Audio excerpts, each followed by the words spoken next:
प्रथम स्कंद तृतीय अध्याय शिशुतोवाच सुत कहन्ति सुधचिते हरसे मुनिङ्कग्रते शुण सकल मुनिजने हरिचरित सावधाने सृष्टिर काले से मुरारी महापुरुष रूप धरी महत्तादि अंगे पशि विराट रूपे ब्रह्मराशि कला जे बहई षोडश अनादि परम पुरुष बुद्धि चेतना अहंकार मन अंतरिक्ष समीर अनल जल वसुमती पंच इंद्रिय जहाँ चिंती जीव परम षोडश ए आदि सृष्टि उपदेश से सृष्टि संगे इच्छा करी जले जोग निद्रा विस्तारी तानाभि कमलु कमल प्रकाशी आच्छादिला जल ब्रह्मा होइले तहु जात से प्रजापतिंकर नाथ तार शरीरु सृष्टि लोक प्रकाश होइले अनेक से शुद्ध तत्व विश्वरूप जार भियाण मोह कल्प अनेक चक्षु द्वारे भरी जे विष्णु रूप ब्रह्मचारी सहस्र पाद उरु भुज शिर बदन नासा तेज सहस्र लोचन श्रवण वसन कुंडल भूषण मणिकुंडल झटकंती दिशंती अति रूप कांति से सृष्टि मध्ये मायाधर करई जेते अवतार तांकर मूल बीज एहि जगते ब्रह्मा से बोलई जହାର अंशा सरबले गगन पृथ्वी पाताले देव मनुष्य पशु आदि निगम गोचरी संपाति प्रथमे कुमार बयस सृष्टि उदये उपदेश दुस्तर ब्रह्मचर्य व्रते तप साधिले दृढ़ चित्ते द्वितीय सृष्टिर आगमे साधिला यज्ञेश्वर नामे पूर्व प्रलय काल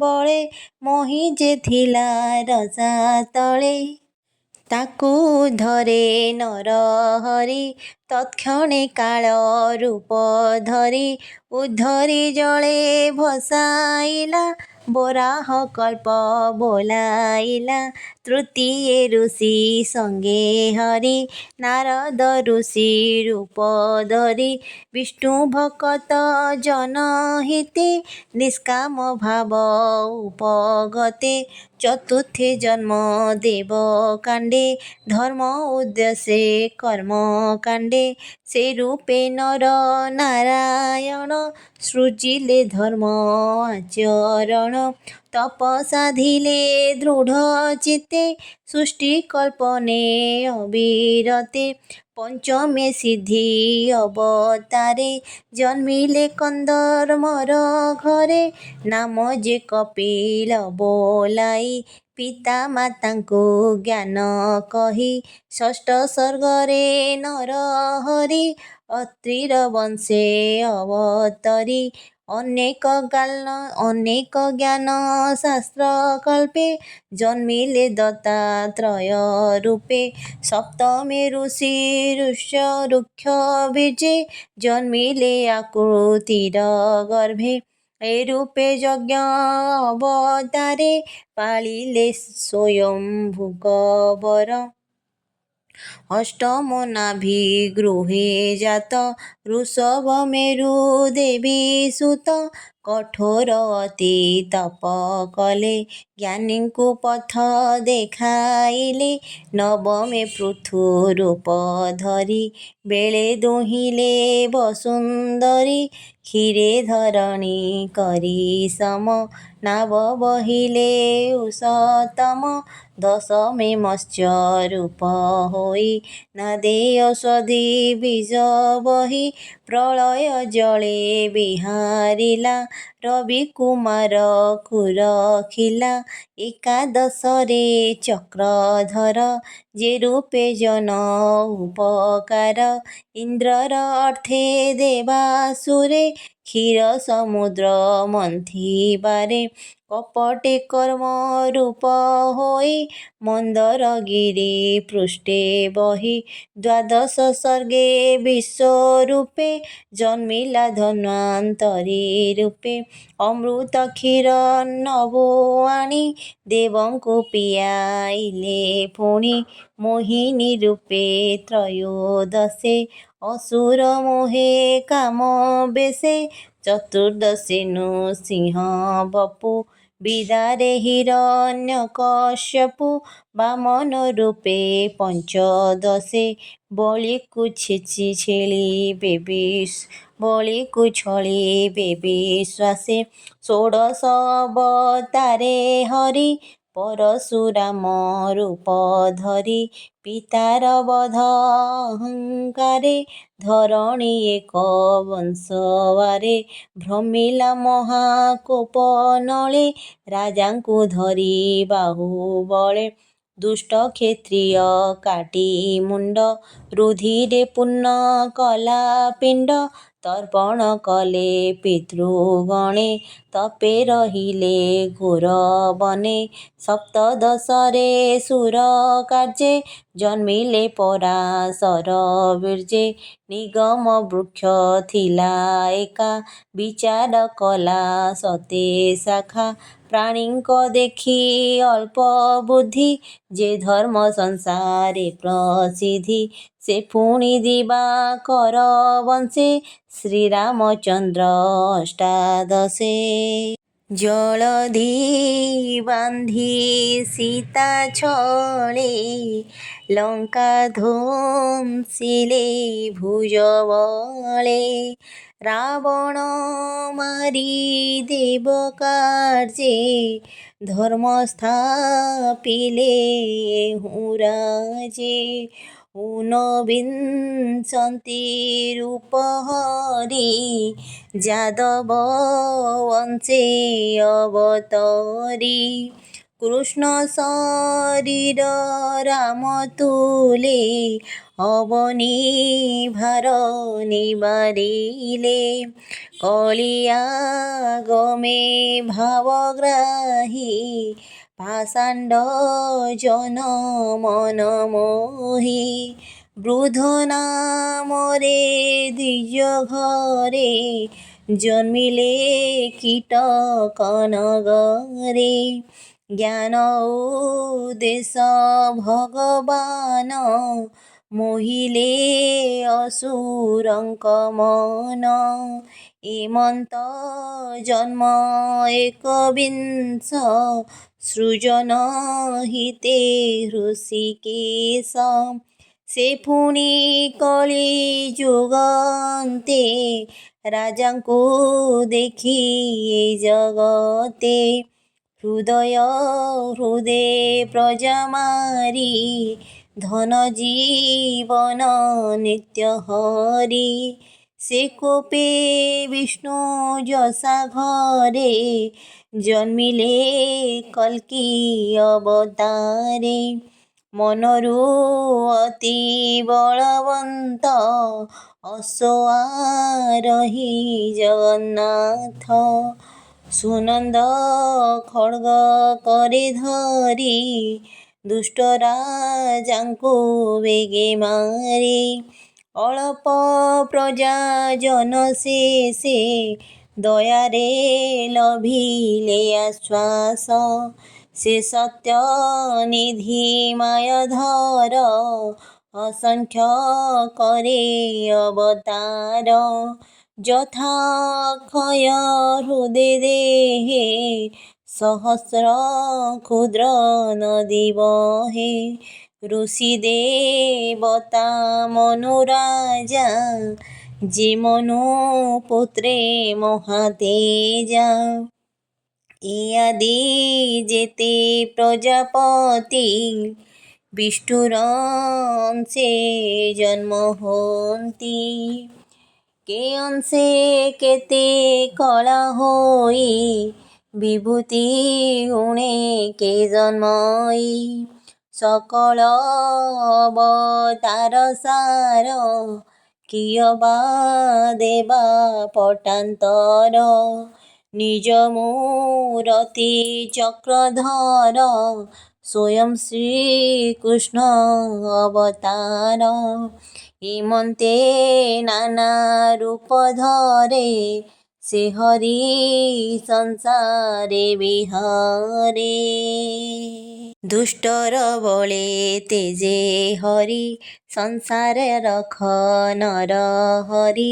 ବିଷ୍ଣୁର ଜନ୍ମ କର୍ମ ବାଣୀ ଯେ ଏହା ରତ୍ନେ ନିତ୍ୟ ଶୁଣି। ରାତ୍ର ଦିବସ ମଧ୍ୟେ ଯେବେ କାଳ ବଞ୍ଚଇ କୃଷ୍ଣ ଭାବେ।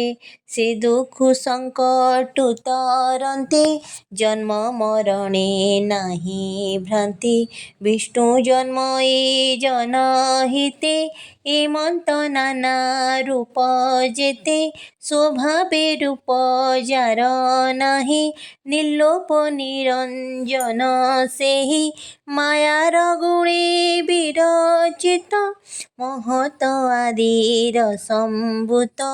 ଯେ ଶନେ ମେଘ ଶୂନ୍ୟେ ଥାଇ ଗଗନେ ଧୂଳି ଯେ ଉଡ଼ଇ। ତାହାକୁ ଦୃଷ୍ଟି ରୁଦ୍ଧେ ଦେଖି ଯେ ସତ୍ୟ ପ୍ରାୟ ଉପଲକ୍ଷୀ। ତାହାକୁ ବୋଲି ଜ୍ଞାନହୀନ ଏବେ ହୋ ଶୁଣ ମୁନିଜନ। ସ୍ୱଭାବେ ଦୃଶ୍ୟ ବର୍ଣ୍ଣ ନୁହେଁ ଗୁଣ ଆବରି ଦେହେ ବହେ। ଏଣୁ ଏ ଯୁବ ରୂପ ବହି ଜନ୍ମ ମରଣ ପଥେ ଥାଇ। ସମ ଅସମ ରୂପ ଯେତେ ସମ୍ଭବେ ବିଷ୍ଣୁ ମାୟା ଗ୍ରସ୍ତେ। ଆତ୍ମାରେ କଳ୍ପିତ ଈଶ୍ୱର ଏତହୁଁ ବ୍ରହ୍ମାର ବିଚାର। ମାୟା ମିଶ୍ରିତ ପାଣି ଯେବେ ନିସ୍ତର ହୋଇ ଜ୍ଞାନ ଭାବେ। ତେବେ ଆତ୍ମାରେ ଆତ୍ମା ଦେଖେ ନିର୍ମଳ ମହିମା ନିରେଖି। ଏମନ୍ତ ଜନ୍ମ କର୍ମ ଯେତେ ବିଚାର କରି ଦେବ ମତେ।